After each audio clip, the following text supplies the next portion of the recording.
Hello and welcome to the O3C Games End of the Year special. My name is Jonathan Dunn. I'm joined by 12 months of Chris Dow. A spectacular man. And we are reliving the year that was 2024. Yeah. Right, announcement and thanks. Bon chance and Happy New Year to you all. I hope you all had a lovely, kind and relaxing Christmas time. Before we dive into our annual roundup special of the year that was, we just wanted to extend a big old heartfelt thanks to everyone who has supported us over the last year, to the Patreon subscribers, to the one-off donationers, to the Discord serverers, to the social media sharers, to the friends, to the families, to the foes and the fuckers. Thank you to everyone who has helped give us motivation, support, and sustenance for the last 12 months. We intend to do exactly the same for the next block of our lives throughout 2025. 11 more countries to come, with Austria lined up for next month in our Around the World in 80 Games. It's going to be a grand central station. If you would like to support us going forward into this new year, we would be amazingly appreciative, as it does help keep the lights on in O3C Towers and help us keep quality and output at the very highest we can sufficiently mustered. You can do that by going to our support page, o3c.games, and pledge some money through Patreon, or you could chuck us a one-off donation through PayPal, or just simply follow, subscribe, and share the podcast's social media channels on your socials. We're on Facebook, Instagram, TikTok, YouTube, probably others. Find us and share us with your circles. We are at O3C Games on pretty much everything. Or you can join our Discord server and come and hang out with us, and we would love that almost just as much as cold hard cash. In summary, thank you, and please, Good. always done. It's good. Hello. Good afternoon. Good evening. Are you ready to relive a whole year's worth of gaming? I will do my level best. It feels like it's been a long year, but a short year at the same time. And I guess we can basically say it's been a year. It's certainly been a year. It has been the standard number of days. And we're going to talk about how games fit into those days. Yeah, all in the bin. We're going to give a big old rundown of our gaming activity of 2024, look ahead to 2025, and hand out some arbitrary, non-tangible awards to a few games that we consider the best of the last 12 months. So let's kick off with our games completed lists. Chris has attempted to beat 52 games every year for the past few years. I joined him in that endeavour last year. So, have we done it? Chris, hang on. Chris, you've beaten 52 games this year? Yeah, I reckon. What have you completed? Well, this year I played a little bit of a lot of games. The games I actually beat were fewer in number, but let's see if I hit the magic number. Unfurled in chronological order, where the completions read as follows. I beat, big deep breath, Perfect Vermin, Core Fault, Donald Duck Going Quackers on the PS1, Donald Duck Going Quackers on the N64, Donald Duck Going Quackers on the Dreamcast, although I didn't count all of them in my tally because essentially they're all identical to the N64 version. But the PS1 was different enough that it did get a +1. Gran Turismo 2000, Lumines, 6 different Travelling Cats Hidden Objects adventure games on the PC that was so short that I included them as one bundle just for one game. Rez, Alba, A Wildlife Adventure, Stuart Little, The Journey Home, Magus, Metropolis, Lux Obscura, The Outer Worlds, Peril on Gorgon and Murder on Eridanos, Deadly Premonition Director's Cut, Fostering Apocalypse, Daddish, Summit, Windstorm, Start of a Great Horsey Friendship, Echoes of the Emergent, Fairy Solitaire Remastered, Abyss, Fantasy Quest Solitaire, Cars on the Game Boy Advance, 7 Wonders of the Ancient World, Thank Goodness You're Here, Suicide Squad Kill the Justice League, Wedding Witch, Tetris on the Game Boy, Distant Space, Moorhuhn 2, Die Jagd geht weiter, one for our German fans, Astro's Playroom, V-Tetris on the Virtual Boy, Color Slayer, Tetris on the NES, Island, Tetris MD on the Mega Drive, Palicat, Tetris on the Famicom, 30 Years of Nintendo, 3D Crosswords, Dancing Furby, Caterpillar Construction Zone, HFT GOOM, Guitar Hero, Cozy Space Survivors, Doninio Space Adventure, Bunny Park, A Match Made in Hell, Dragon Sinker, and Proteus, which takes us to 50. And I guarantee I have beaten 52 before the year is out, as we're recording with a couple of weeks to go and I'm about to break up for my Christmas holiday from school. As it stands, we're at 50, but I'm very close to finishing Astrobot. Maybe I'll have a late surge to beat Final Fantasy VII in the break, because I've been playing that in the background. Me and Georgia are still going on Temtem Swarm. Maybe I'll finish all the achievements to call that done. I've been gradually picking through Puzzle Quest. I've had a few other indies on the boil as well. We just have to see how the mood takes me. But through the magic of editing, I'll now hand over to myself, the future Chris, listening through this episode on my QA pass, and I'll fill you lovely lot in on what capped off my year of gaming. Ashes, you're dead.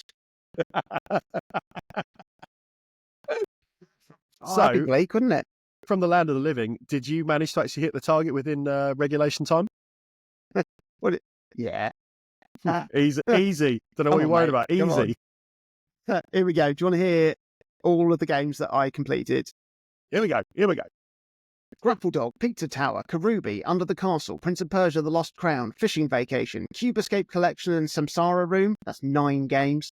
Cube Escape Paradox, Rusty Lake Hotel, Rusty Lake Roots, Rusty Lake Paradise, The White Door, Underground Blossom, Silent Hill, The Short Message, Mortal Kombat 1, Ghost Runner 2, Portal, Portal 2, Tomb Raider Anniversary, The Legend of Zelda: A Link Between Worlds, Power Wash Simulator, Automatoys, The Legend of Zelda: The Minish Cap, The Legend of Zelda: Link's Awakening Remake, Dredge, A Little to the Left, Balatro, Salt and Sanctuary, Tales of Iron, Animal Well, Terra Nil, Subpar Pool, Super Mario Land 2, 6 Golden Coins, Paper Mario: The Thousand Year Door, Picross, Lords of the Nazareth, Another Crab's Treasure, Doom Eternal, Halo Combat Evolved, Elden Ring: Shadow of the Erdtree, Slay Away Camp 2, Thank Goodness You're Here, Bleak Sword DX, Time Splitters 2, Astro's Playroom, Slice and Dice, Astrobot, Pokemon Crystal, Rayman, Asterix, Pokemon Emerald, Dragon Warrior Monsters 2, Pokemon Fire Red, Please Touch the Artwork, Barbie and the Magic of Pegasus, New Super Mario Land, Little Kitty Big City, Sonic X Shadow Generations, Never,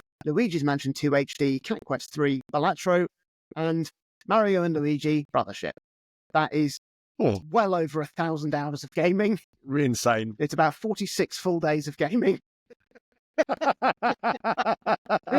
So there. So that's about what? An eighth of my year.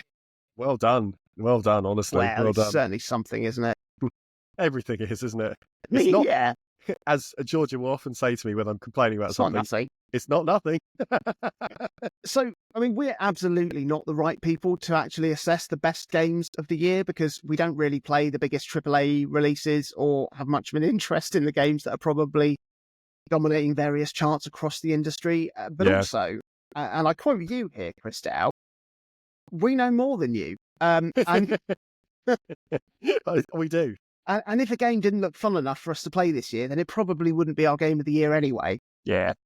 However, before we dive into what games we did love that came out in 2024, here are some games we didn't get round to playing that we probably would have liked to. For me, Stellar Blade is still high on my list on PS5. I would have liked to have played the Silent Hill 2 remake, but it looks too spooky for me to enjoy. Yeah. Then there's a smattering of immensely epic RPGs that I just don't think I have the time to even consider starting. Maybe one day.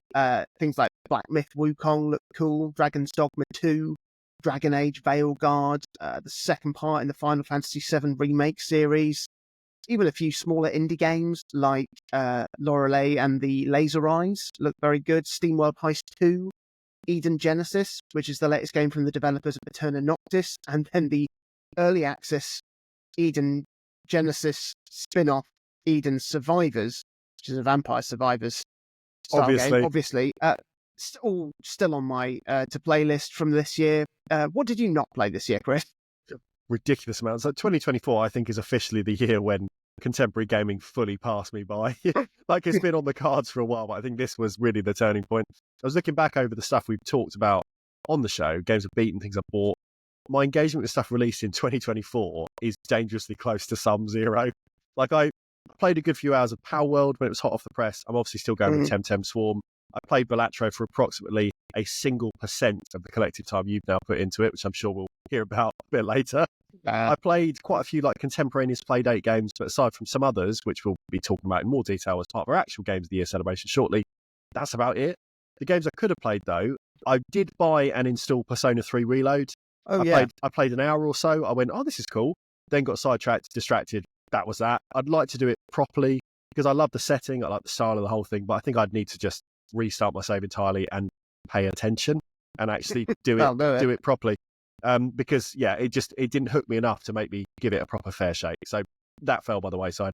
There's a few big name Switch games like Princess Peach Showdown. I was quite interested in, never picked it up. The remake of Thousand Year Door, everyone raved about, didn't play it. Unicorn Overlord looks really cool. Echoes of Wisdom, you said it was great. I'd probably enjoy it, never got to it. The HD version of Pocket Card Jockey, I should have picked up and loved, and I just didn't even buy it. Never even put it on the Switch. I just never got to them. There were a bunch of indies as well that I absolutely know I would have enjoyed, like the Braid remaster, Animal Well, never. Like, I will find time for them at one time in the future, but I just haven't this year. And it's not that I haven't had little pockets to play games, it just hasn't lined up quite right with the releases of many of the bigger names and longer, bigger games, I guess. Launching very recently, literally a week ago, I think, I'm also interested to try the new Indiana Jones at some point, if only to see how Troy Baker does in his impersonation of Harrison Ford. Yeah. Maybe it'll be good, I don't know. But that's currently a timed exclusive for the Xbox. So technically, if I were to play it on the PlayStation 5 next year, might include it in next December's Game of the Year. Who knows? Maybe. The one particularly heinous personal omission was the digital Eclipse Helms Tetris Forever archival collection. Yeah. But this was an omission by choice because, like other sets in their kind of project that they're doing with this sort of release, it's basically tacked on to get a physical release by way of limited run games at some stage. So I've chalked it up as a game I will definitely buy on Steam digitally when it's got a small sale at some point early in the next year, I imagine. And then physically for the Switch or eventually Switch 2, it could be, when it's available. I've played most of the Tetris variants before, so it's not that pressing for me to check out like Hatris and Bomb Bliss and all these games that are included from like a gameplay education standpoint. But I am genuinely excited to watch through like all the supplementary bits and material and interviews and stuff that's in the set. So eventually I'll pick it up and you can watch this space for a real Tetris Heads review of the package, when I do get around to it. Finally, not even an omission, but rather a game I just haven't played enough of. UFO 50 is still the same joyful thing it was when I mentioned it the other month, but I'm still grinding away at the early games. I still haven't gone past game 5 at this point, and I just haven't seen enough. Like, I've played 10% of the collection. So as much as I know it will be a cast iron favourite from the titles I have played, I'd really like to give it a proper time. And we mentioned maybe like a little bonus episode or something, just covering the games in it at some point. Because, I want to get a proper feel for the whole project's very distinct approach and design sensibilities. So it will very likely be a belated 2024 Game of the Year when I do get around to it. Early 2025, I would guess. But yeah, so who knows? I basically played nothing. So, I mean, we have picked a couple of big games to highlight here. Easier for you, probably. Everything I play on the list. But I did want to give a little honourable mention to a handful of games from 2024 that didn't quite make the sort of the cut for, best of the year. Starting with Shadow of the Erdtree, the Elden Ring DLC, which has caused a minor amount of controversy for being nominated for several Game of the Year awards, despite not being a game. It's not a standalone piece of DLC. You have to have the base game. I think it could have quite easily been made as a standalone expansion because the game is quite separate from the main game. And in truth, it is the best game I played this year. Yeah. But that would be true for any year where I just decide to replay Elden Ring or Breath of the Wild or Tears of the Kingdom. So I'm removing it from qualification for our Game of the Year awards, even though it is spectacular. Speaking of Zelda, Echoes of Wisdom was a really good game. Some excellent creativity showcased to expand the scope of the series whilst giving us some of the best puzzles and dungeons in a 2D Zelda game. A few niggles with it, though, some ultimately unsatisfying combat and nothingy side quests just sort of held it back. Sonic X Shadow Generations, as I described last episode as good X brilliant. If the Shadow Generation side of the game was twice the size and of the same quality, then it would definitely be a contender for me, but it's essentially half a game, and the other half of the game is fine. It's not, nothing to write home about.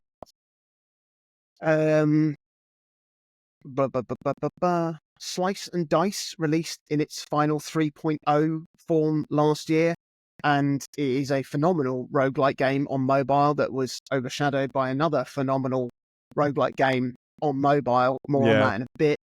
Lastly, Never.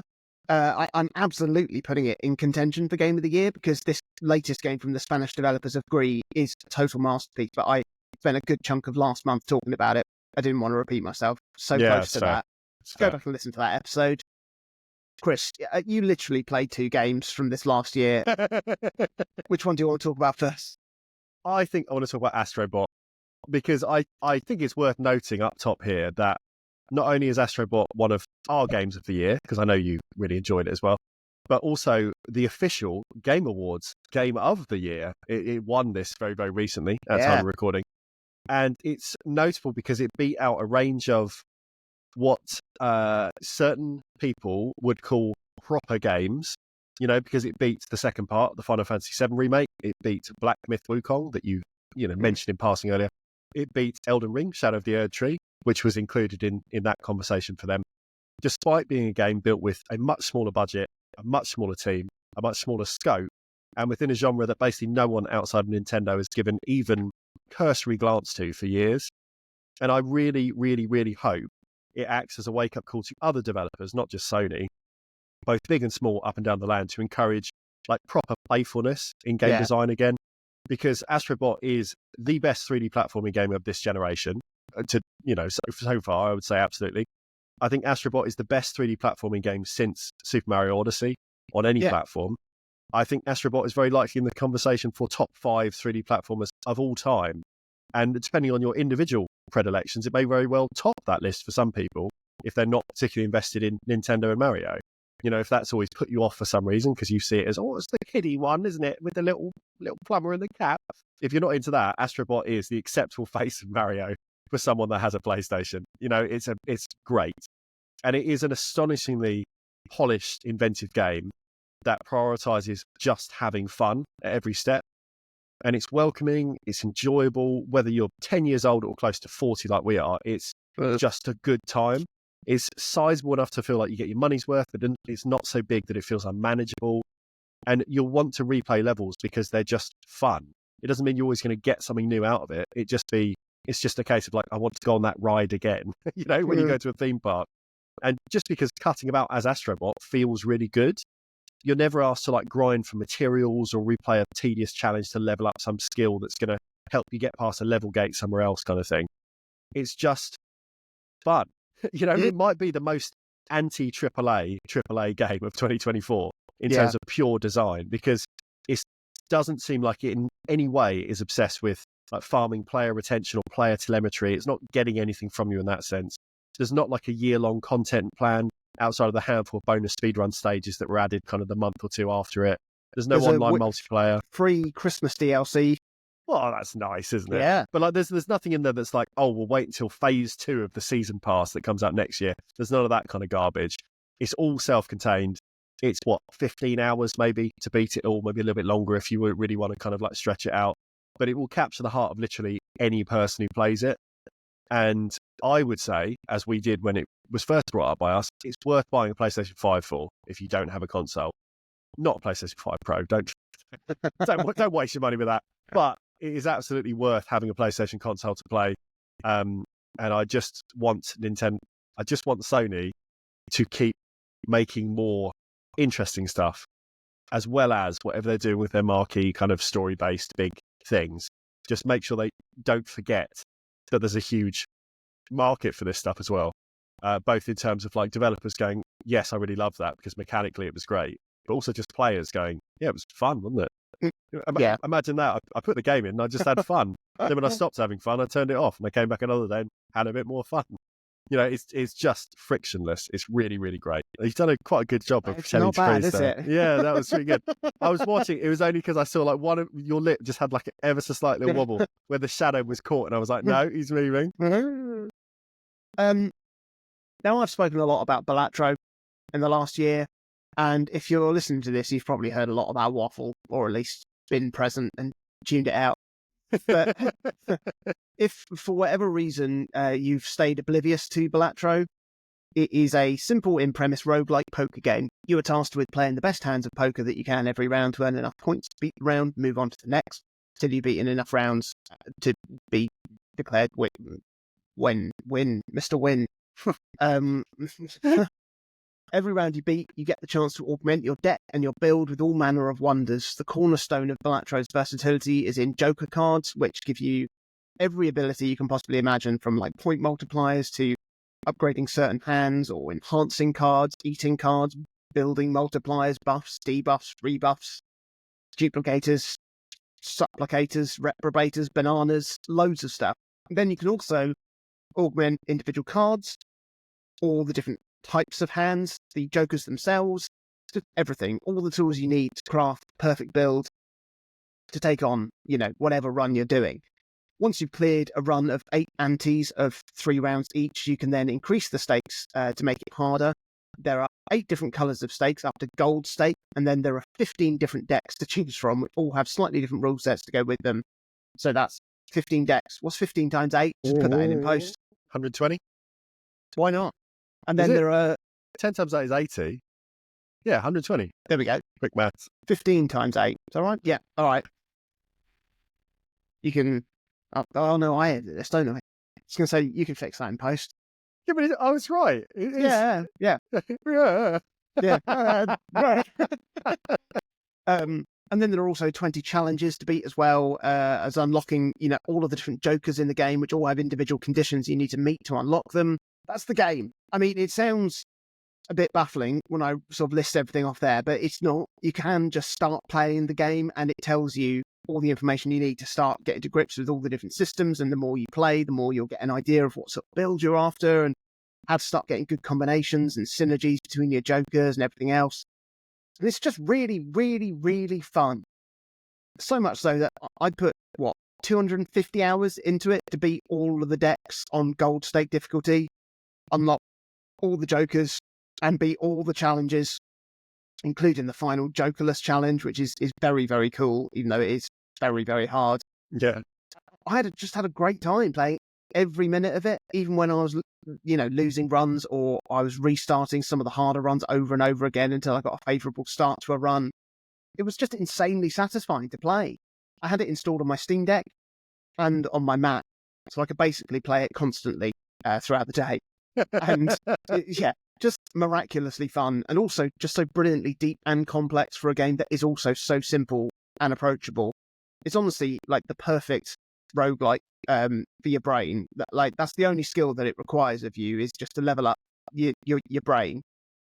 And then the game was so fun that a couple of months ago, when they released the game for mobile, I downloaded it through Apple Arcade and beat the entire game all over again, all stakes on all decks, all jokers and all challenges, probably another 200 hours. And I had a wonderful, wonderful time all over again. For all the audio listeners, I've just spent that last 10 seconds just shaking my head. So when I did my rundown of games completed earlier, it wasn't an error that Balatro was in there twice. Absolute madness. I know. Yeah. I know. The developers have teased a proper expansion for the game coming in 2025, so that'll certainly open up the door all over again for me when that happens. But it's just such a triumph of vision and development, coupled with excellent audience feedback and balancing to get the game to feel, the perfect ratio between winnable and randomness. Honestly, there's nothing else like it. If you haven't played the game, or you don't think it sounds like something you'd like, you're wrong. What else did you play, Chris? What was the other game you played? the other 2024 release. Thank goodness you're here. Oh, thank goodness you're here as well. Otherwise, this episode would be really unbalanced. But we had a lovely time playing it at the time. We talked about it back when it released. I've not played it since then, You know, I played it through. Georgia then immediately beat it herself pretty much straight after me. But I've been thinking about it frequently since then. Yeah. And I think that's the real marker of a game that makes it smart. Like, I've recently been rewatching This Country, which I think genuinely is one of my favourite comedy series since the original The Office. And so much of the humour... What is that? This You Country? definitely know it. Yeah, This Country with Daisy May Cooper Oh, and Charlie yeah. Cooper. Oh, yeah, I Yeah. haven't seen it, but I know of it, yeah. It's excellent. But so much of the laugh out loud humour in that comes from the offhand can't say that word. Comes from the offhand acknowledgement of strange regional or national phenomena. You know, the class tea towels that we all contributed to at primary school with doodles of our faces, people's fleeting obsession with the stuffed toys you'd get for renewing car insurance through comparethemarket.com, like little towns' obsessions with steam fairs and scarecrow festivals and stuff like that.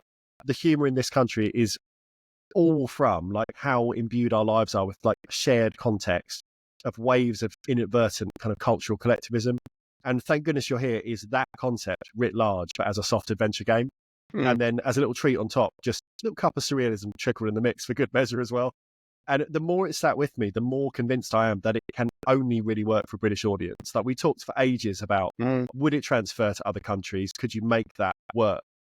And you can, to a point. Like, I think you can still laugh at strange regional accents. You can kind of giggle at silly Tim and Eric style sound effects. You'll pick up the odd sight gag or enjoy how traditional point and click style puzzles here have similar solutions to that which you would have seen in the 90s, but with much more truncated, almost linear solutions, despite their esoteric setups. But to truly get everything from this game, you need to call the UK, this miserable little island, your home. And you need to be of an age where you understand like how the tendrils of 80s Thatcherism bled into neoliberalism and damned whole portions of the country like sways of the north to forever be second-class states when it comes to infrastructure, political spending, stuff like that. It's all here in joke form, but it can only be in joke form because it's a very real thing that we understand in this country. You need to have grown up as well, like watching comedy that runs the gamut from the wordplay of the thick of it, the pathos, the office, the surrealism, the mighty boosh. Like, it's all in there in some form. And that's why I think for us, this was such a home run of a game, because without going into detail thinking about it at the time, that was the context we were playing it with. And it's only like having those months onwards, really watching other stuff and thinking about other stuff and going, oh, well, that was kind of, that makes me think of that game again. And it just kept coming back across the year. And so, yeah, Americans, home run of a game. To make it more British, it's a proper boundary clearing, hit it for six style cricket swing. Its vision is just so focused and singular that I'm amazed it made it to market as pure and untarnished as it did. Like, I think it is a huge accomplishment. I'm glad it did well at the time. I hope it's kind of given the developers kind of the money and project space to think about next steps, other cool stuff they could make, whether or not it's of a similar kind of angle that they'd be coming from or something completely different. I just want to see where they go next, because it was just such a big win. I just had a lovely, lovely time with it. It is without a doubt the funniest game I've ever played. Yeah, for sure. Without a doubt. It's for sure. It's so good. I might replay it again over Christmas. It's only short, isn't it? It's like 2-3 hours. So yeah. Have a nice time with it. Nice winter's eve. Second game for me, Animal Well. We've I've heard of that alluded to it a couple of times. It was a real surprise hit this year, and unfortunately, it's been sort of slightly overshadowed in the indie games department by Balatro. Yeah. But Animal Well is a staggering one-man developmental achievement, painstakingly crafted over 7 years, and it absolutely shows, because this game is drenched in detail. On the surface, it appears to be yet another pixel art Metroidvania with optional CRT filter and bloom effects for days. But this game is so much more than that. And it's one of those rare games that really, truly rewards the player who invests in it, because this game is riddled with things to discover, things to find, new ways to play. At its heart, Animal Well is a puzzle-heavy Metroidvania with a beautiful, intriguing environment to explore, with different areas gated by different abilities and mechanics that you will find and unlock on your way to the end.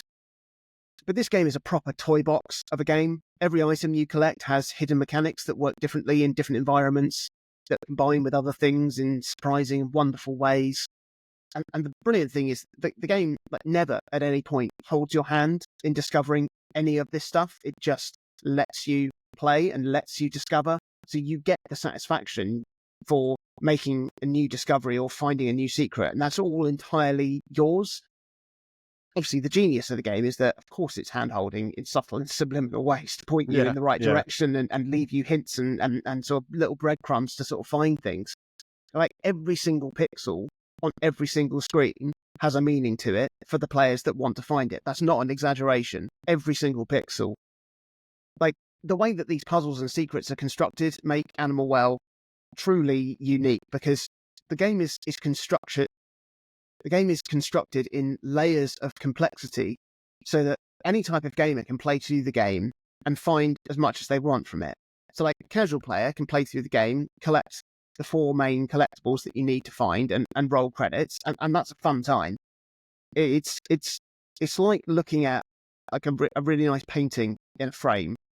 But the next layer of complexity reveals that that painting is actually folded up 10 times and continues way beyond the borders of the frame for those players that want to poke and examine even further. Then for those gamers who revel in squeezing every single little piece of detail, secret, hidden things, who want to try and push the game to breaking point, there's even more layers. I don't have a metaphor for this, but I guess it's like realizing that the painting that you've just expanded is actually a painting in a gallery that is a painting in itself. The friends you made along the way. Yeah, exactly. But there's a puzzle in Animal Well that requires at least 50 different players to collaborate to solve. Like an individual player will only be given a small fraction of the solution to the puzzle. There's even puzzles in the game that the developer intended players to take up to like 10 years to solve. Obviously, the community beat that within a few weeks. Yeah. But the really mind-blowing thing about Animal Well, for all of those layers of complexity, none of those layers are visible to those that aren't looking for it. Like, I'm not playing through the game and there's a big red X over a secret area and a big blank puzzle board for me to not fill in. Like, you would have no idea that some of these puzzles and areas of the game were in there if you didn't start to go poking around.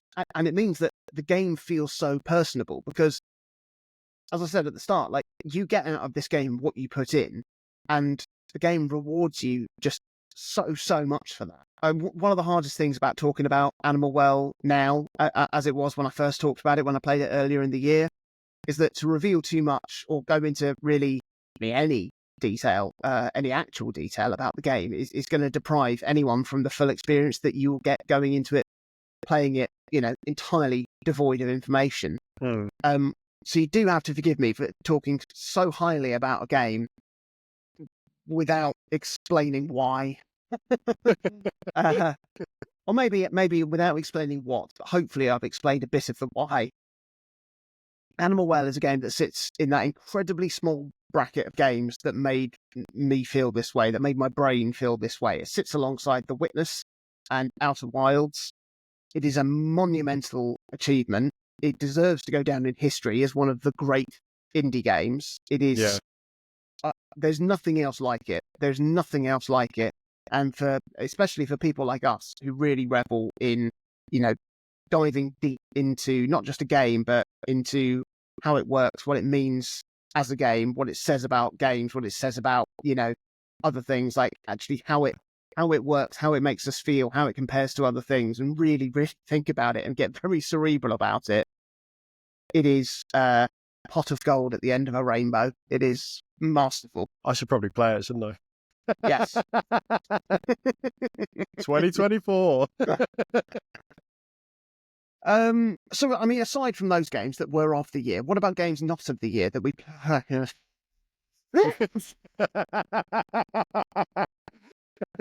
Thought I'd beaten it. Thought I'd outrun it there. No, that was a good one. That was a good one. Oh, I've got another one coming. Just start talking. Got to use my blades. So aside from those games that were of the year, what about the games not of the year that we played in the year that stuck out to us? I think it's probably Probably be fun. It probably do it on the night. Probably, yeah. I'll just...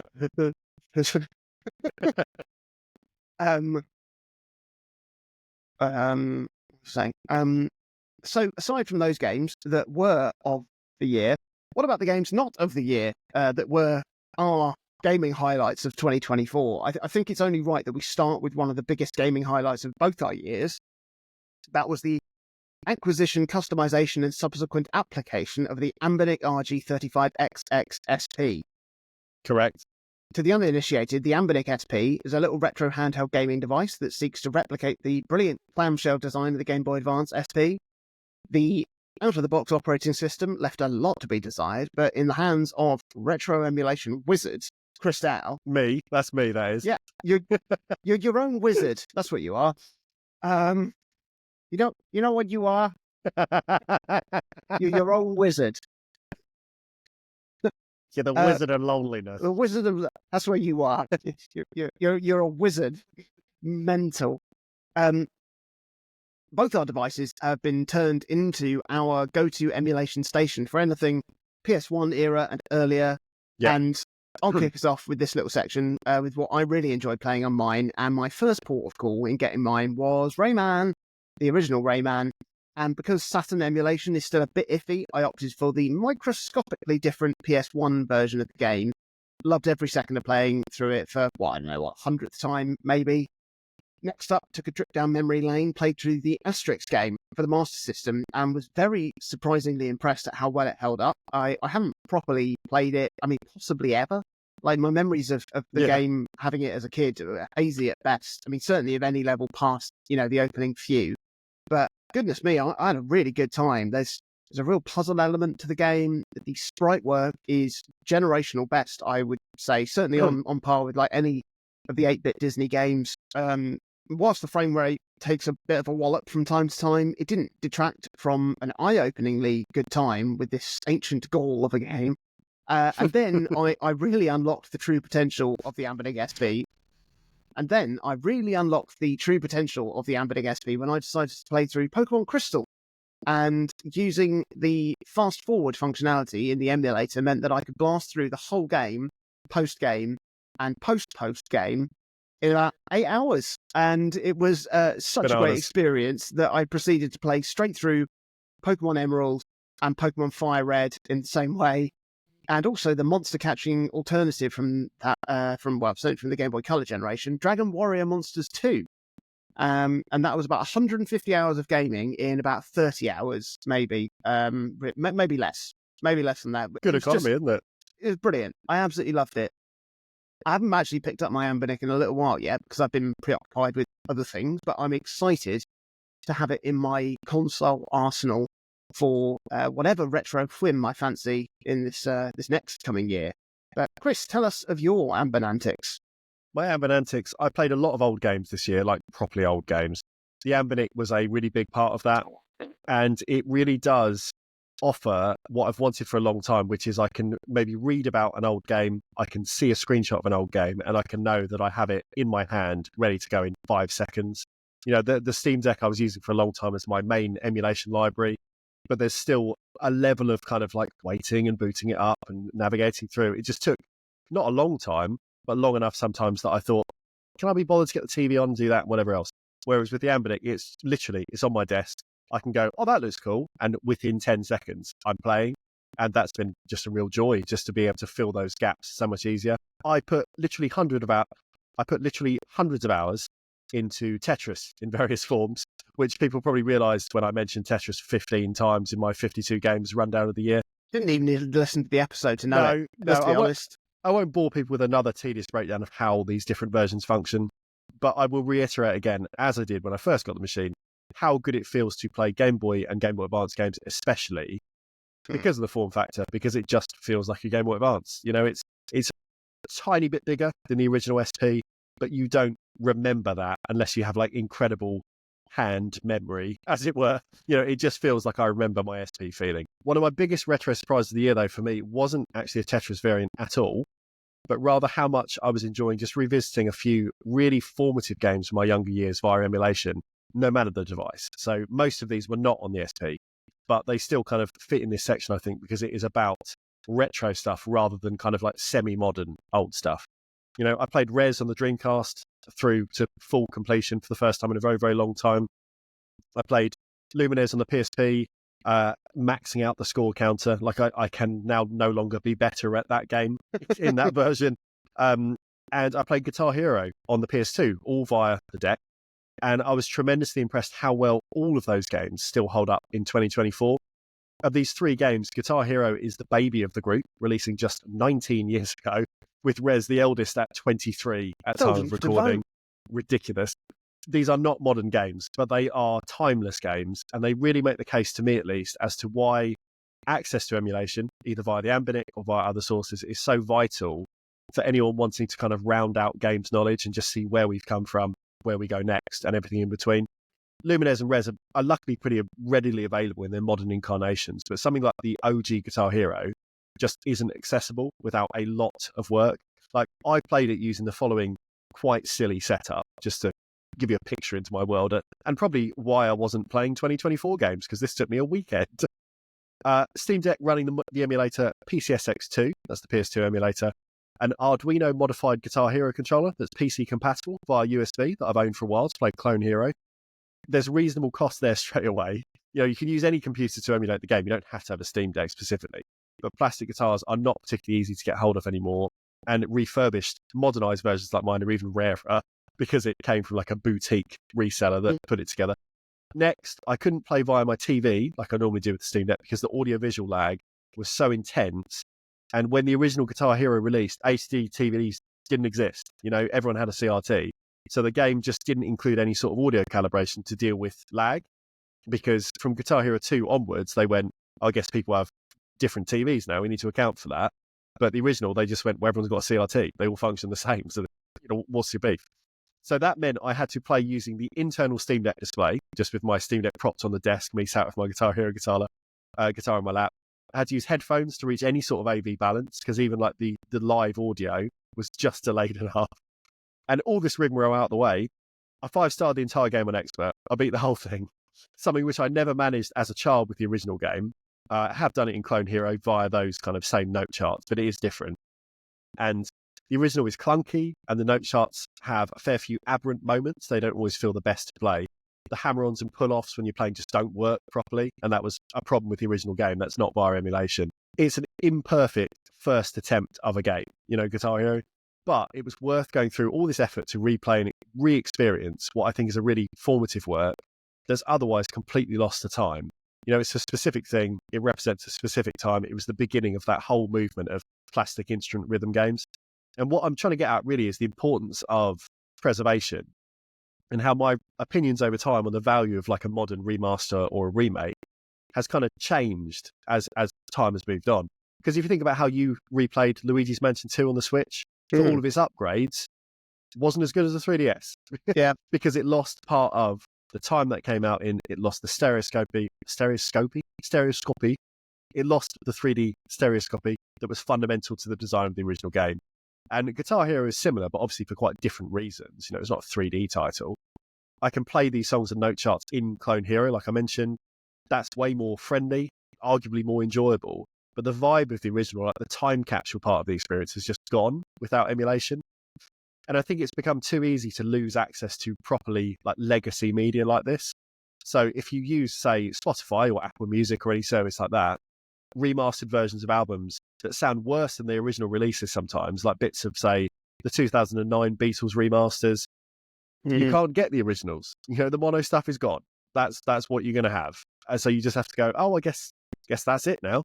Or HD transfers of films that look worse than their cinema and DVD prints in some cases, like the original Blu-ray editions of the Lord of the Rings films, only properly got colour graded and fixed in the recent 4K editions. But for a long while, that was the best set you could buy. It was the only thing on the shelf, and it wasn't as good as what we had 10, 15 years prior. And games as well that get these kind of deluxe remastered versions that lean on lazy AI upscale textures or ports to modern engines that actually make them perform worse than the originals, like the GTA trilogy of 3, Vice City and San Andreas. It launched and it was a fucking state. You know, you could get some enjoyment out of it, but it was not the same as the PS2 versions, and it wasn't as good. So my real take home is go out and buy a big hard drive, torrent the shit out of everything you want, curate your own media library and archive, and if you're a madman, find a way to play the original Guitar Hero, because it still absolutely fucks. I had a great time playing it. just a really, really good game. And it would be lost otherwise. It's an experience you can't have anymore. So yeah, emulators, emulating devices, Steam Decks with emulation station installed in them, just go to town. Just play old stuff and enjoy it and experience it for what it was worth at the time. Have your modern context and everything else, but just appreciate that it's there, because it is different and it is valuable to acknowledge that it's different, I think, in old games too. So aside from the Ambernick, another revelation to me in the last year has been conquering my dislike of playing games on mobile in landscape mode. The old fabled one-thumb portrait games finally taking a turn. Absolutely. I mean, I've gone on record saying that several times. Preferably, well, not even preferably, it had to be playable in portrait, ideally with one digit, otherwise it just wasn't going to happen for me. And that's always proven true. And I still play Tents and Trees on a daily basis, slowly chipping my way through the immense puzzle packs. I also had an incredible time playing Slice and Dice in portrait mode. But my 2024 started out with me whiling away a lot of time on a film set whilst I was making the behind-the-scenes documentary for a feature film. I spent so much time just sitting around and waiting for scene changes or a brief snippet of time where I could interview Willem Dafoe. And I always had my Playdate with me, and I played a lot of Under the Castle, the Cave Noir-alike game that is definitely one of my top 5 favourite Playdate games. But the ever so slight clickiness of the Playdate's buttons meant that I couldn't play it as surreptitiously as I would hope during the deathly silence of a film set. So I started playing some games on my phone and started chipping my way through the Rusty Lake escape room style puzzle games. Yeah. Minty had mentioned these before, and they were on my radar, and now was a perfect time for me to hunker down for some proper landscape mobile gaming. And once I started, couldn't stop. And I played through all 16 of their games on my phone over the period of a few weeks and had a wonderful time getting lost in the interconnected world of the games and solving bizarre and macabre puzzles whilst lurking in the shadows of a grimly bleak film set. And then when Balatro launched on mobile, I obviously had no qualms going straight into another playthrough of that, despite knowing it would all have to be played in landscape. But I had no issue at all. And now, my latest obsession, now I've wrapped on Balatro for the second time, is Slay the Spire, another card-based roguelike game. I dabbled with it a bit before, but now I have it in my pocket at all times. I'm having such a great time chipping away at my overall progress in the game and getting into the weeds with, crafting a perfect build to tackle the hardest ascensions in the game. It's just wonderful. So again, it's another avenue of gaming that I've opened up to myself now. I'm still not going to be playing console-style games on my phone with virtual gamepad controls. Like I did have a go at trying to play Infinity Nikki, the new freemium game, which is I also had a go at it on PS5, and it was just totally overwhelming with the amount of stuff it was confronting me with.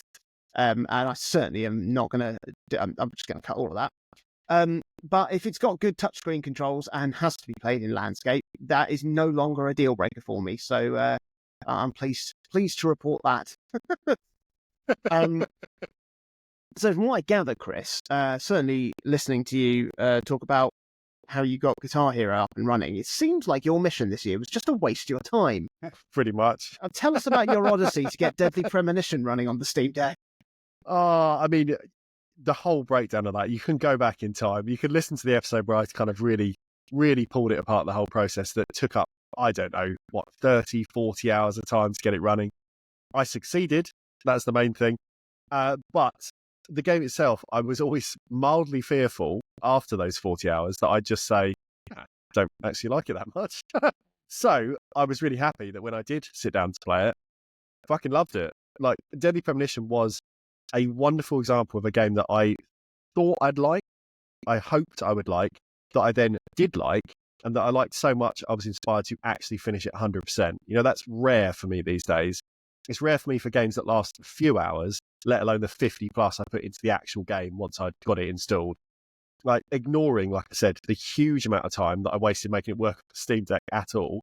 Though, I do still get at least one message on Reddit a week thanking me for my work. So I do feel like I did a service to the community.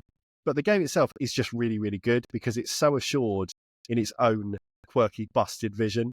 Like, the bits that work, and the bits that don't still work for me because they don't. You know, I've heard people use phrases like beautiful, ambitious disasters sometimes to describe games like Deadly Premonition, something that may not be landing every punch, but by golly, if each isn't thrown with a real purpose and whatever you want to tag on as a descriptor, this is the type of game I think I absolutely enjoy most. The eternal 6 or 7s out of 10. You really do. They were absolutely made for me. And outside of the writing and the characters and the setting, there's just something so ballsy, I think, in ignoring so many of the gameplay trends of the time when this game came out.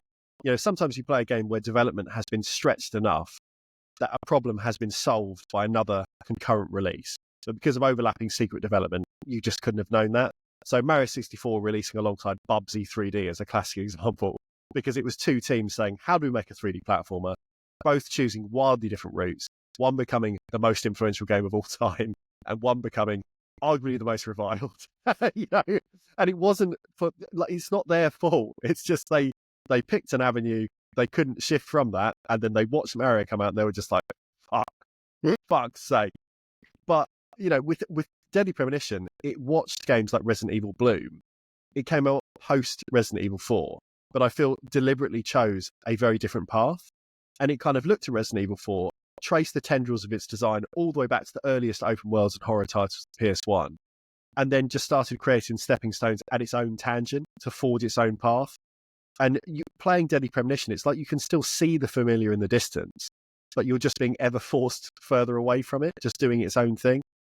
There's loads of the game where I cannot, in good conscience, say this was the right choice, but I also can't say this was the wrong choice, because it usually manages to pivot round to then caveat itself with like a story beat that has relied on X or Y before it, or a mechanical choice that lives or dies by some earlier thing that then colours the whole experience. It's just a game that very much has defined the phrase to live rent-free in your head for me. It's just sat in the back of my skull for ages. I've played other games that are considered better in all community or critical metrics, but just leave me a bit cold, because instead I'm thinking how the guiding hand of like a properly auteur director or risk-taking team could have better subverted expectations to make a less consistent but way more interesting title to play. I'm really glad I didn't play Deadly Premonition properly at release, because I don't think I could have engaged with it fully. I just would have seen the rough edges and written it off. But it feels poignant that I'd played the first hour or so multiple times previously, but it didn't properly click until this year, and that's what made me go all in. Like, I felt like I needed that decade or so's experience of playing other things to get that under my belt, to really see Deadly Premonition for what it was and what it is. And it all just works for me. Like, when we eventually revise our top 100 lists, whenever we get to that massive undertaking, it's absolutely got a nailed on space right up there. It is my favourite game of another year for 2024 by fucking miles. Like, absolutely miles. I had a great time. Mental. I mean, I think the biggest surprise for me in gaming this year came in my revisitation of 2016's Doom and subsequent playthrough of 2020's Doom Eternal on the Steam Deck. My desire to revisit Doom came in the wake of Doom: The Dark Ages being revealed in the summer.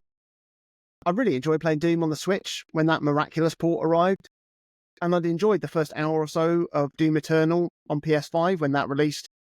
I found it so overstimulating that I just didn't persevere beyond that first hour. Having the option to play these games on my Steam Deck made me very keen to give them another whirl, and I just had a great time playing through Doom all over again.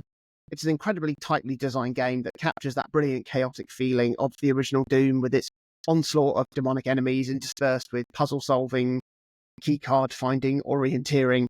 It's stupidly brutal. It had just a lot of fun, but I really wasn't prepared for how much I was going to enjoy Doom Eternal following straight on afterwards. Like, for a start, Doom Eternal looks and runs insanely well on the Steam Deck. I'm not sure where to place credit for that. Like, the Steam Deck is obviously a great bit of kit, but clearly this game has been incredibly well made, that it can be optimized on a, comparably low-powered piece of tech when put next to current-gen consoles and full-on gaming PCs. But the game itself has just been Bonk. Shit, is that your microphone? Yeah, it was my phone. Ah, that was my second guess. But the game itself has just been amped up to 100 from, But the game itself has just been amped up 100 times from the first Doom game, which is initially what put me off the game. because it's so maximalist and obscenely violent and brutal in every single second you're playing it. But it's so much fun. I mean, the levels are a lot bigger, more sprawling, more fun to explore thanks to a handful of new movement mechanics, which work brilliantly, combined with a bigger and more violent weapon and ability selection. The wrapping of the game is also brilliantly gamified, with like all of the unlocks and secrets and upgrades being achieved by just playing the game in different and fun ways. Even when it comes to finding all the secrets and beating all of the challenges, you can play your way to unlocking things to help finding those and ticking those off your list. There's also a really good fast travel system around the levels once you've beaten them to make that quicker, more fun as well.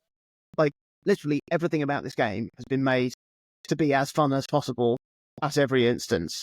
It's also designed to be stupidly overblown, over the top, violent, and silly at every available opportunity.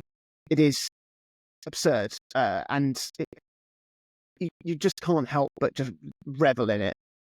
It helps as well that like the story in this game is actually also really good and made me interested in the wider lore of the Doom universe for the That's first mad time. in itself. It is. It's ridiculous. And that just, rewards the player even more.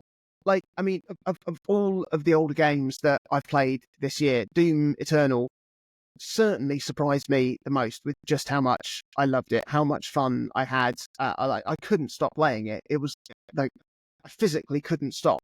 I had to, because it's a very contrasting tone with putting your 4-year-old to bed. So, and I mean, talking about revising our top 100 list, like this would definitely be in there. It'll probably be in the top 50, I reckon. Yeah.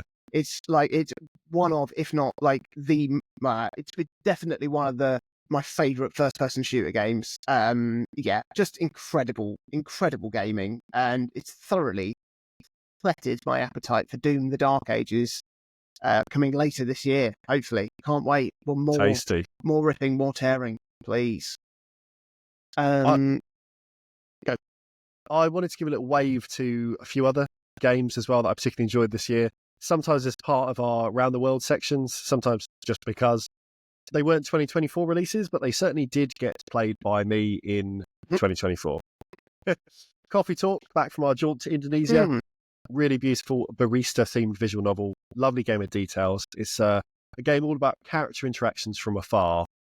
People wandering in late at night to your coffee shop, letting their guard down because someone's made them a nice drink and made them feel safe and secure enough to open up to what is a relative stranger. I really love that. Razion EX, that I mentioned just last episode in my Schmuck Roundout, is still kicking my ass, but still providing just a belting good time in doing so. Shooters don't always click, even if I might appreciate aspects or elements of their design. But I've really enjoyed having this as a sort of genre home base to keep coming back to when I want kind of just a 20-minute challenge. You've got to be in the right mood for a shooter like that. But when I'm in that mood, this is what I have been playing. It's just the right level of difficult, the right length to not mind having to replay. Just overall a very good, balanced title. Dad of War is a game that I actually haven't gone back to since I talked about it a few months ago. I mean, God of War, obviously, just in case we have any pedants listening. But I felt it was worth mentioning because alongside snippets of a few other games I either played or watched, it did make me soften up a bit towards the kind of marquee AAA fidelity first games that publishers like Sony now put all their efforts into. So I would like to finish it. I would like to go back, and I did enjoy my time for what it was. And finally, Sociable Soccer, something I was playing with my brother a lot back at the start of the year. It's still a great arcadey, sensible soccer style football game. We played a few games just this last weekend gone, so it's still very much in rotation. It's still the same snappy one-button passing, the same massive whipped shots, the same improbable wins and losses. Just a really good time if you like silly football games. It recently got a 2025 update on PC that was free if you own the original release, so you just got it added to your library. Alongside it also having now a console release on Switch and PlayStation and Xbox. So it's everywhere if people want it. It's not expensive. If people want an arcadey football game to balance against FIFA or EA football team, club, or whatever it's fucking called now, this is a good second string football game, I think, to have on the go at the same time. Nice. It's a play date. Are you going to do the song? It's a play date. Yeah, of course I am. Get all the jingles It's always here. There it is. I haven't played my Playdate as much as you. this year, but I don't think many people have. But there are still some games that I played that came out on the Playdate that I haven't even talked about on the pod, really. So fucking hell, why didn't I write something for this? Right, Jonathan, silly boy. Just the intro. I've written the chunks. Oh, okay. Yeah. I haven't played my Playdate as much as I did last year. I mean, certainly not as much as you did this year. No. But I've still played it a fair amount, and there have certainly been. I mean, it's just a really exciting console. Like every year that's gone by since it's come out, which is what, 3 years now? Is this I think so, roughly. Yeah, thereabouts.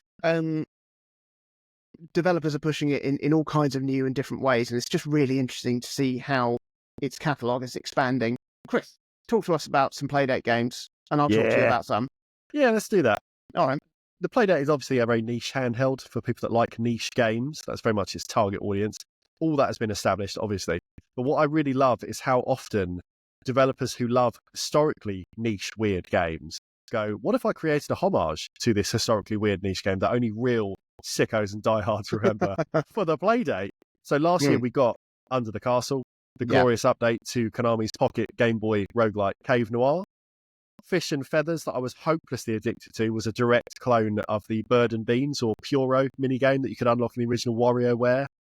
And now, 00 Perfect Stop brings us an almost one-to-one version of the forever Japanese exclusive, kind of arcadey, kind of hardcore train driving simulator, Densha to Go. Stupid, really, isn't it? This is a series that goes back to 96 when it first released in the arcade. It spawned many, many home ports and full-sized train controller peripherals for the PS1 right up to the Switch. I did try and play a fan-translated version of the N64 at some stage. I was just really, really shit at it. And would you believe it? I'm equally shit at the Playdate's attempt at the Densha to Go formula. But you can't look at 00 Perfect Stop and not be impressed. You just can't. Like, the crank works so effortlessly to replicate those controllers. Like, it maps a range of brake and accelerator options to kind of chunked degree increments. It does take a few minutes to really get a feel for, but within a stage or two, it all clicks quite physically and literally. And the range of movement or stopping options suddenly works perfectly, and you're just kind of remembering with muscle memory how much you need to sort of pivot each way to speed up or slow down. This is not a game where you're slamming between go and stop like Crazy Taxi. You're always working incrementally up or down in speed. It is for your first few goes. And the game is very happy to punish you for exceeding a track speed limit by even 1 kilometre an hour. It is like punishingly difficult, especially at the beginning. If you realise you've hit the brakes too early for a station, meaning you'll stop short of the platform, prepare to be punished. As in the game's own words, accelerating as you approach the platform is not safe for your passengers. You shouldn't be doing it. It's not safe for them. Pull away with the doors still open, punishment. Train running late, punishment. Like, it's all properly tough. But it's somehow also, in a weird way, quite relaxing, because you're just reading elements of the UI carefully. You're thumbing the crank up and down accordingly as some lovely scenery passes by. And it's worth spending a moment to remark on said beautiful scenery too, because this game is built, I assume, similarly to Grand Tour Legends. That was the Playdate cycling game that came out a couple of years ago, in that I think a video is essentially playing in the background, showing your route to give you the illusion of traveling through 3D space. If you go faster, the video will scrub onwards. If you slow down, the frame rate is dialed back to represent deceleration. Very, very clever. Very, very kind of effective as well, especially on this little 1-bit screen. It looks insane, really. Like, even when you know it's just playing a video, you're still going, it's like a little 3D world. I'm on a train. On this tiny little thing, I'm on a train. This is right up there as one of the Playdate's like showpiece games, but it does take patience to properly get into, and then it does take more patience to get fun out of. So I would absolutely recommend it to anyone with a Playdate, just purely by virtue of saying this is a mad thing you can buy for a few dollars and have in your pocket.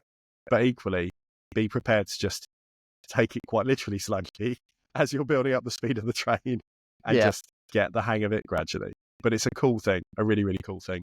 It is. It's one that it is really impressive. Like, when I first saw it, I thought, oh, okay, this is just like Root Bear for adults. Yeah. Or Root Bear for people with jobs. Root Bear with benefits. Yeah. But yeah, when I started playing, I was like, oh no, this is not. This is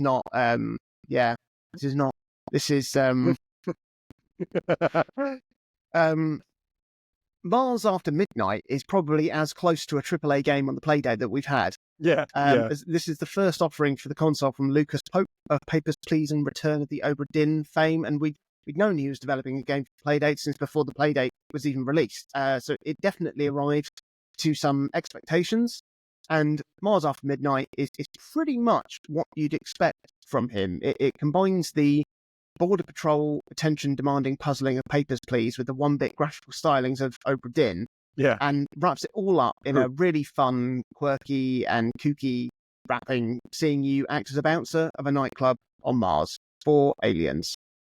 But functionally, Mars After Midnight is virtually identical to Papers, Please, where you'll have an increasing stack of conditions you'll need to be on the lookout for from your potential patrons, and then you need to examine the details closely and see which aliens are allowed in and which aren't.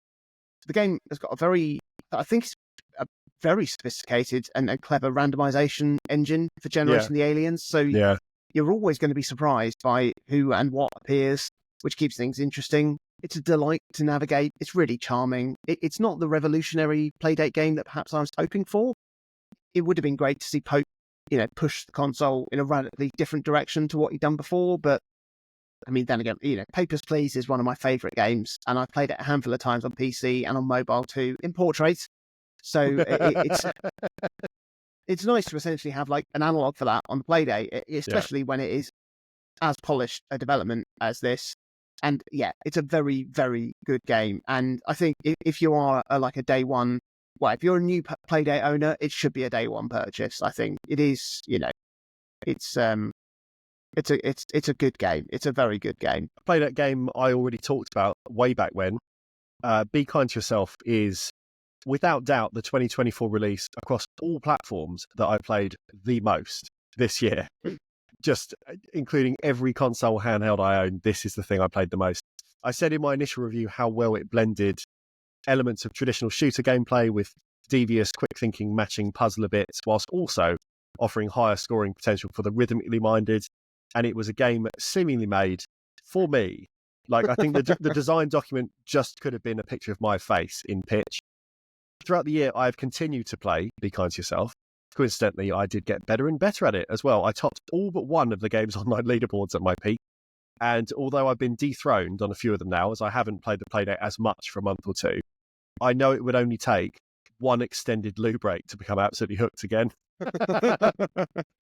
I compared it to Jeff Minter games like TXK when I first brought it to the show. I think I might enjoy it even more than those, meaning that it has to get a place on my top 100 list above TXK.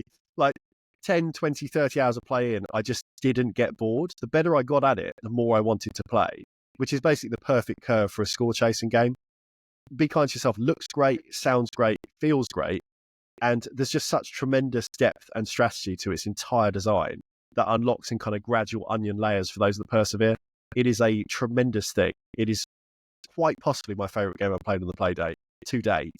And it's up there with Bloom as well as being just two essential games that I love, not just because they're on the Playdate, just as games. I just think that they're marvellous. No, I've got another Playdate game to talk about. Oh, of course you do. Yeah, sorry.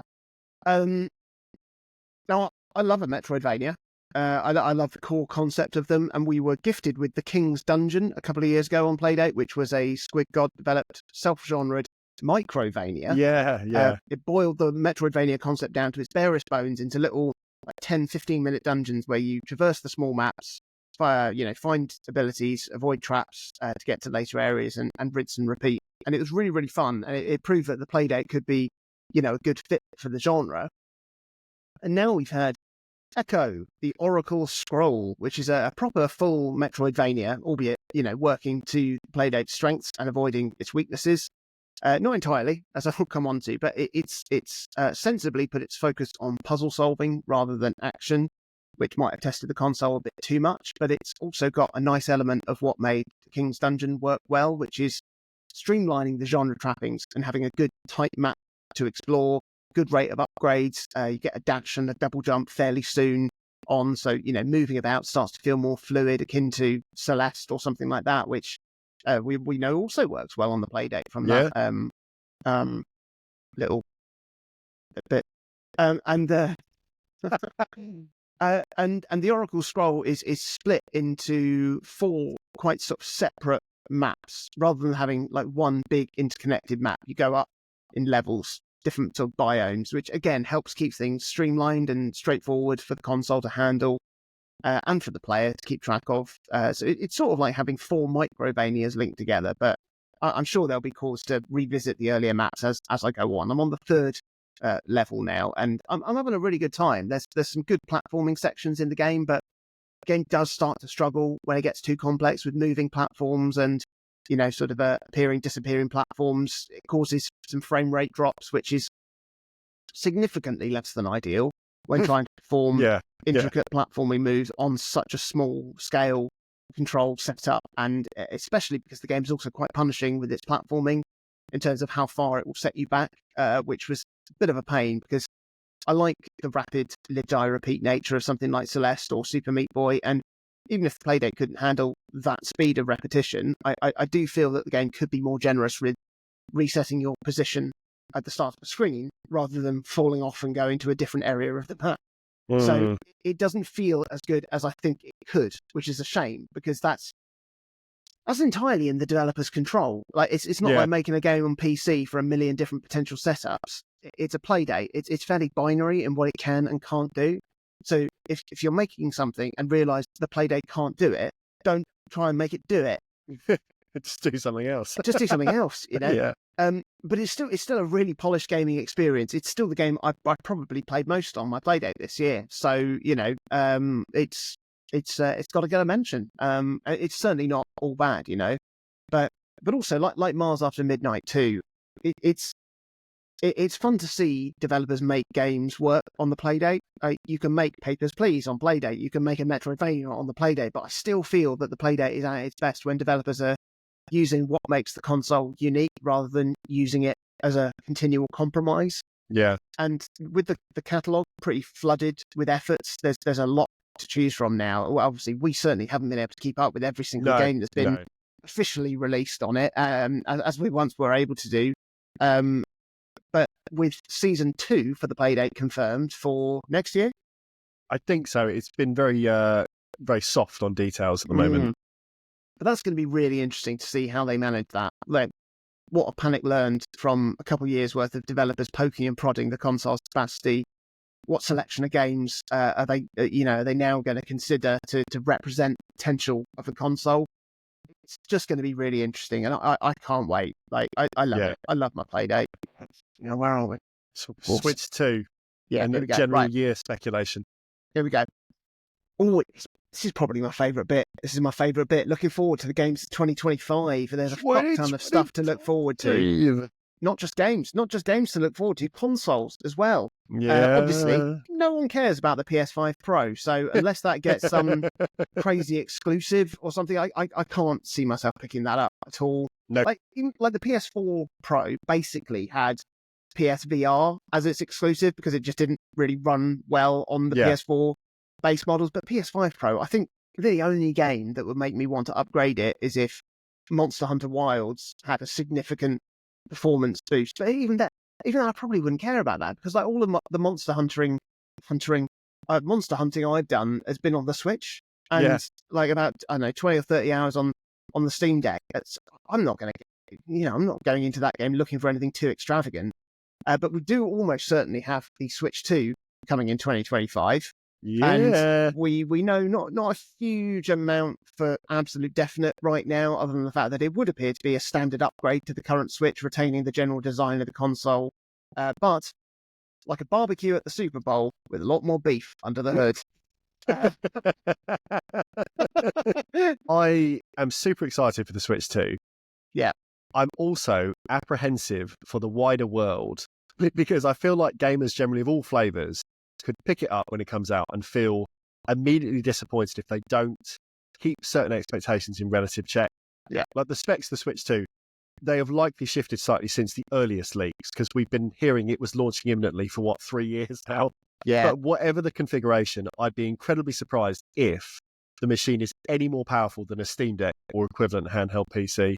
because this comes from having a basic understanding of the tech pool at the moment. Like, I'm not the most au fait in the world, but I do keep up with this stuff.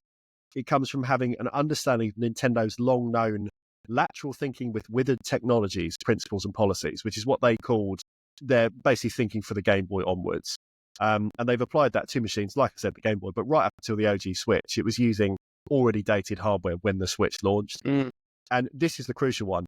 Having a basic understanding of battery technology right now, and for want of a better term, just a basic understanding of thermodynamics. You don't have to be like a big scientist.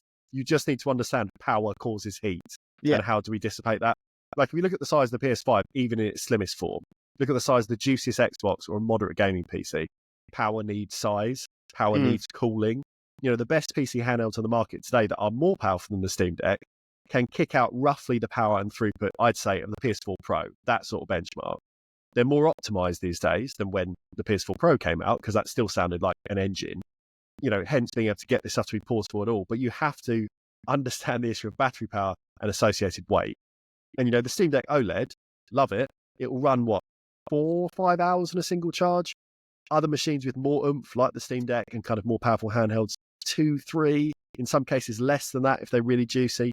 If Nintendo are pushing a higher resolution display, because it seems like it could be a 1080p handheld display. That's a waste of time.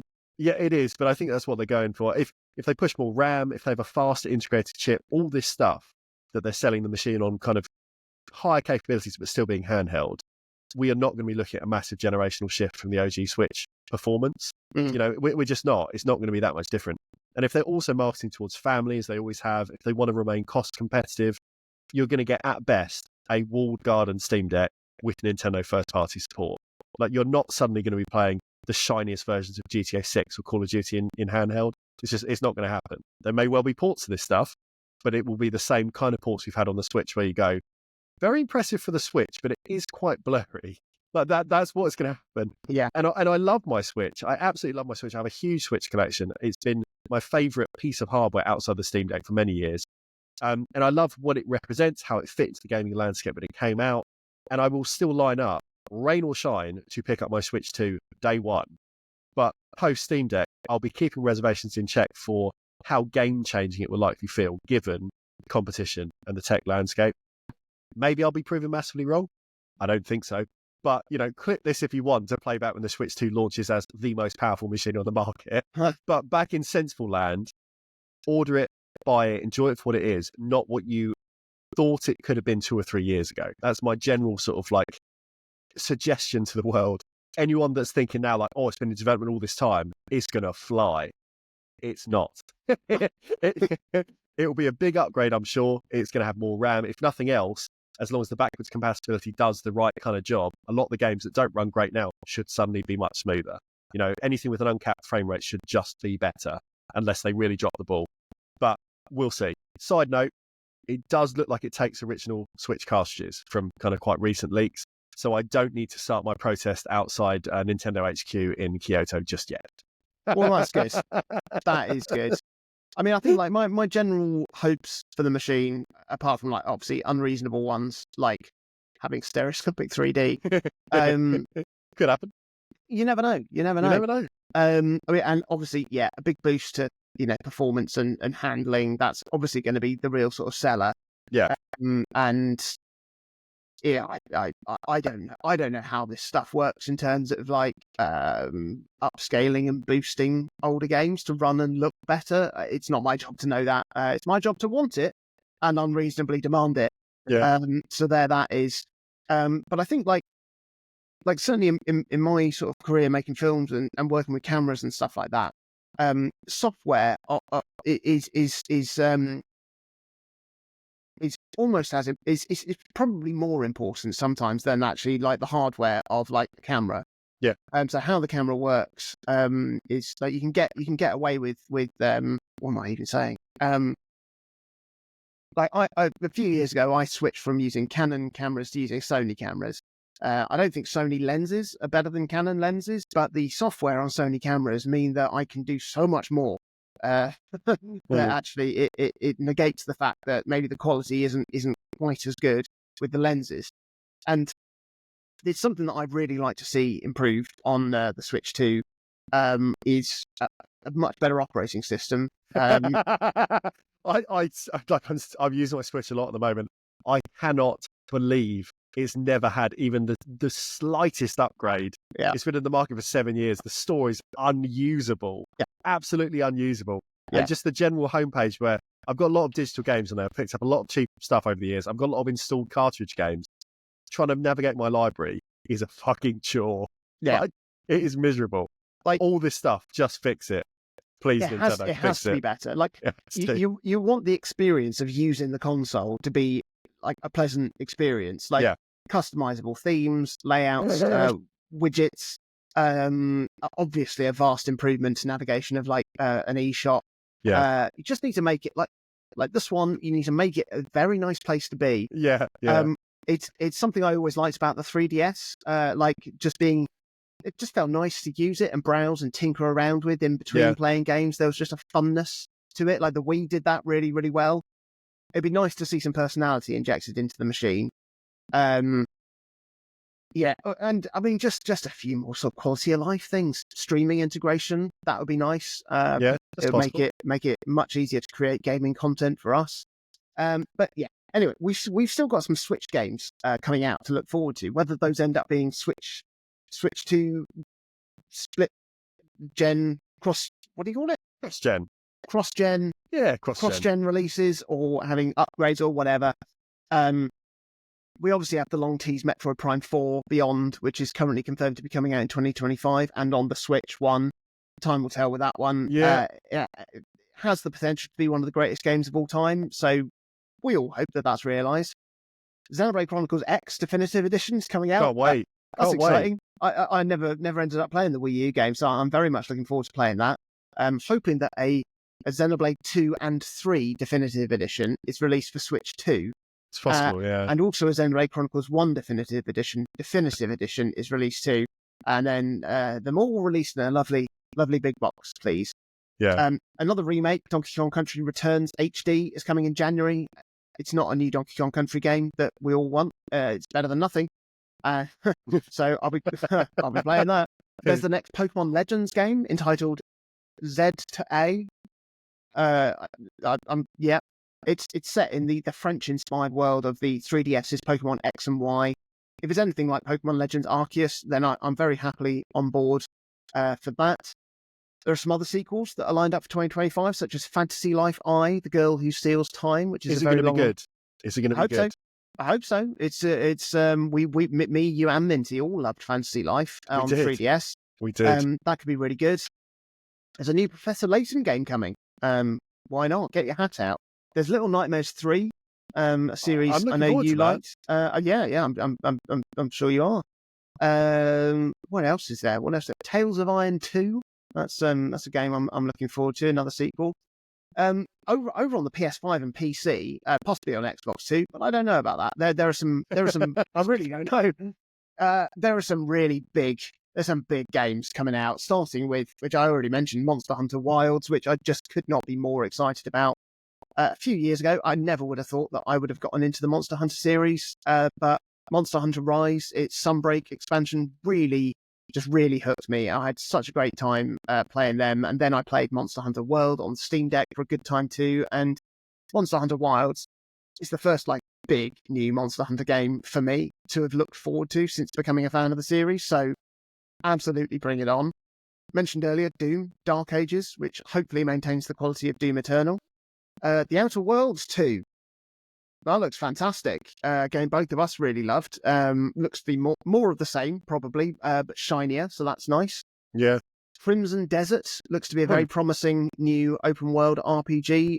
From what I've seen, and certainly the coverage, it looks almost too good to be true, like in how it's sort of presenting itself. I'm very intrigued to see how it holds up when it's finally released. It's not a big AAA, big budget studio.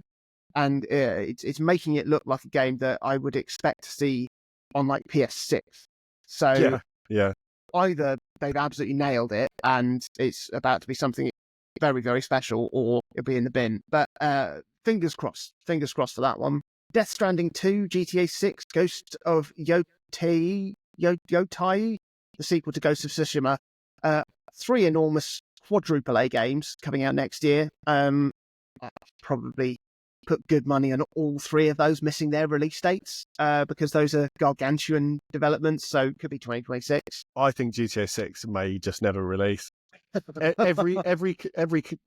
every year where GTA 5 continues to make the money it's making, it's like the Switch 2 situation. The reason the Switch 2 hasn't... Kart 8. But I mean, the reason the Switch 2 hasn't happened yet is because there is no financial reason to make it happen. Yeah. Like, the Switch is still selling, even with all the caveats we mentioned in terms of how old it feels now. It's still selling.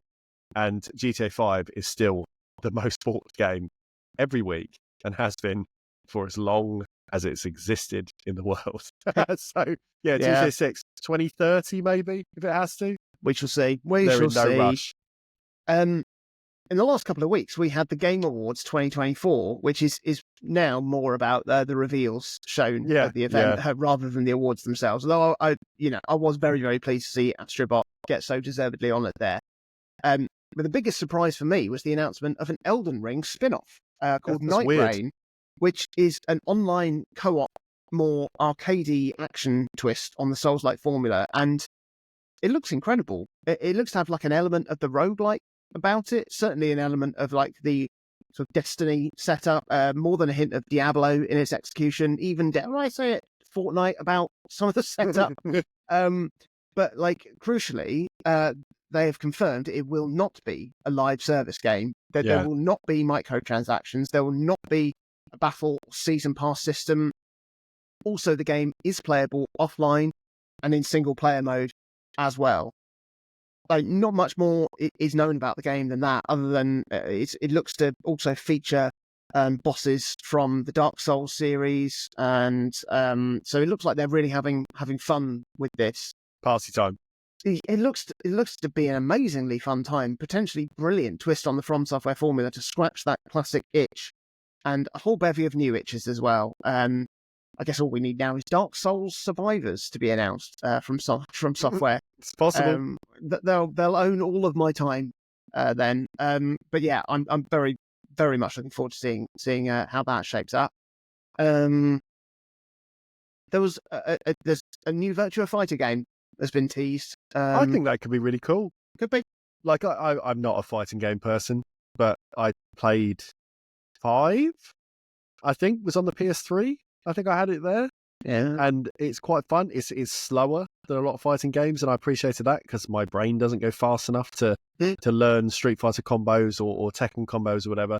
But yeah, the fighting games I've enjoyed the most are these simpler setups of Virtua Fighter and Dead or Alive, because they both have a much more limited set of inputs you need to kind of know, and it's far more about just taking your time, looking closely at what's happening, and then responding appropriately.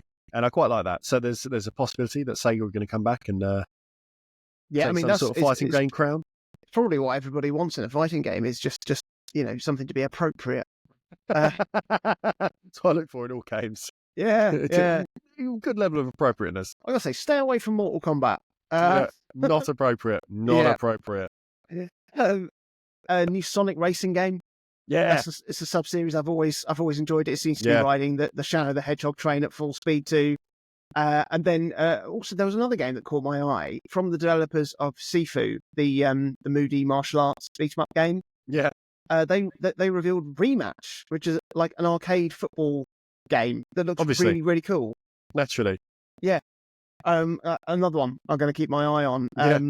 Like, what sticks out to you of any of those games, or any other games that are coming our way in 2025? I don't know. Like I said, like in terms of some of those Switch entries that you mentioned, there's a few that I'm excited for. The boring answer is I'm genuinely most excited about Xenoblade Chronicles X, which is something that we've already had the opportunity to play, so it's not even like a new exciting thing. Yeah. And I don't know if that's just because I want something semi-familiar, but I had a really good time playing that on the Wii U. It's a classic example of a game where you're just walking around a lot of the time. And as I've said lots of times, I like walking around. So maybe Death Stranding too as well. I know that's very, very similar, but I haven't played the first one. So, I can beat that first. That could be my game of 2025. And then I'll play Death Stranding 2 when I'm 44 in a few years' time. So as I said at the top of this episode, we've not played all of the big candidates for Game of the Year, but also something we've always done on this podcast is pride ourselves in putting our personal preferences first. This isn't an objective podcast. Like our top 100 list that started this whole show off was always our subjective lists, which is what made them interesting to talk about. You know, the different angles we came from and how we regard gaming in our own different personal ways.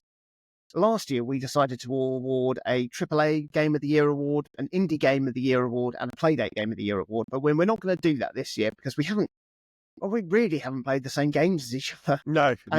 Our predilections also tend to be so wildly different to each other, which is hopefully what makes this show interesting to listen to. It's certainly what keeps it interesting, for us to keep talking to each other about. Yeah. So we are going to give 2 individual awards for our own personal games of the year and also an honorary runner-up each. So, first of all, runners-up.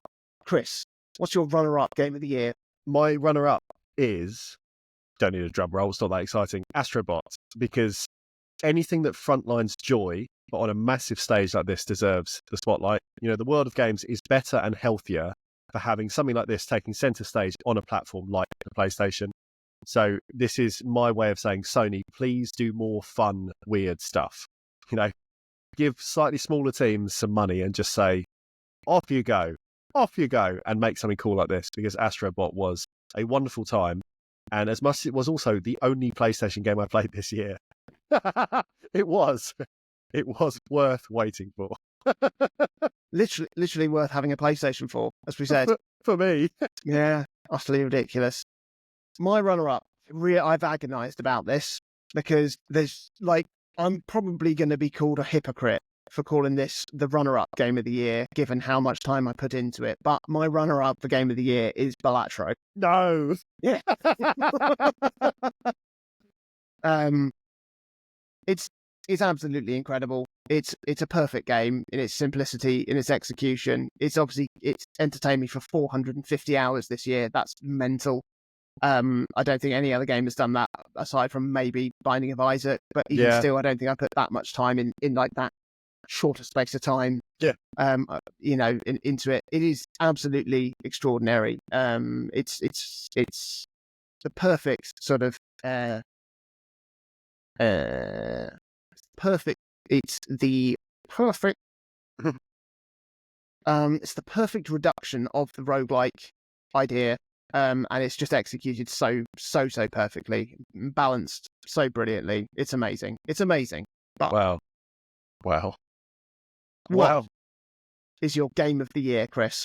My 2024. My 2024 game of the year is probably not a surprise if people listen to this episode, but it was a surprise to me working this all out, because I want to give it to Be Kind to Yourself on the Playdate. Amazing. And I wouldn't have thought at the start of the year that my favourite game of this entire calendar year would be a game for the Playdate. But I don't know how anyone is able to create something this bite-sized, but this moreish. The thought of a single developer, similar to Balatro, because that's a single developer as well. But the thought of a single developer building and tweaking and iterating something to produce a game of this mechanical quality just blows my mind. And the Playdate does not have the biggest install base.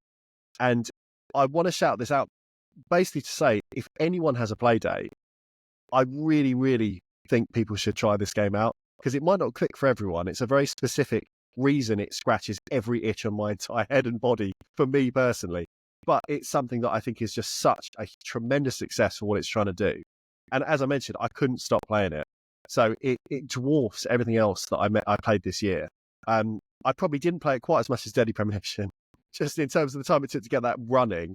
But I played it more than any contemporary release, and I absolutely loved it. So my game of 2024, my personal game of the year, is Be Kind to Yourself for Playdate. What's your game of the year, Jonathan? Thanks for asking. What have you put down as your game of the year? If it's not Balatro that you played for literally half of the year, what's at the top? Well, Chris, my game of the year 2024 is Animal Well.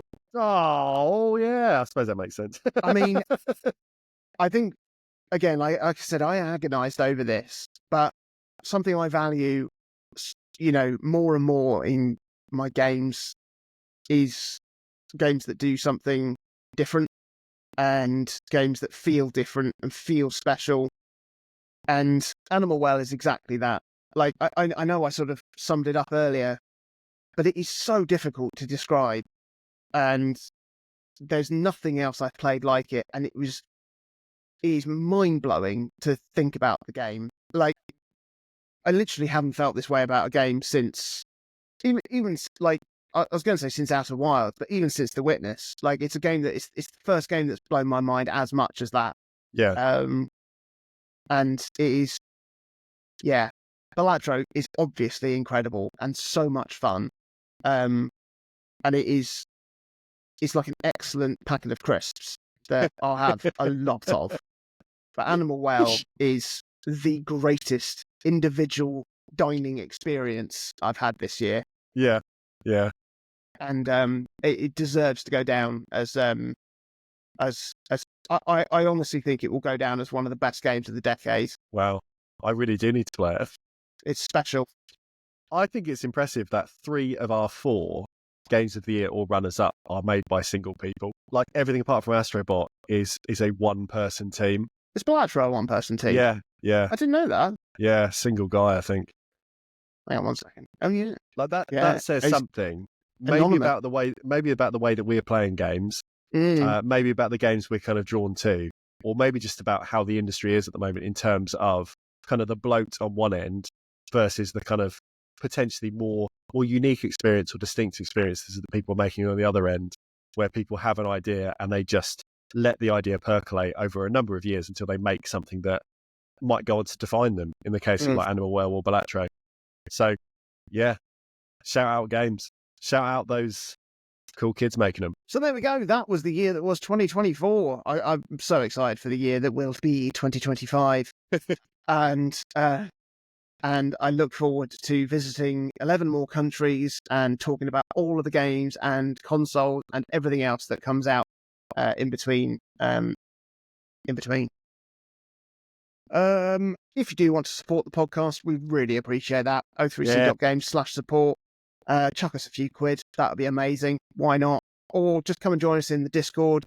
Find us on our socials at O3C Games on everything. Share us, talk to us, chat to us. Tell us we're 40-year-old nerds. If you want. We don't read the comments. And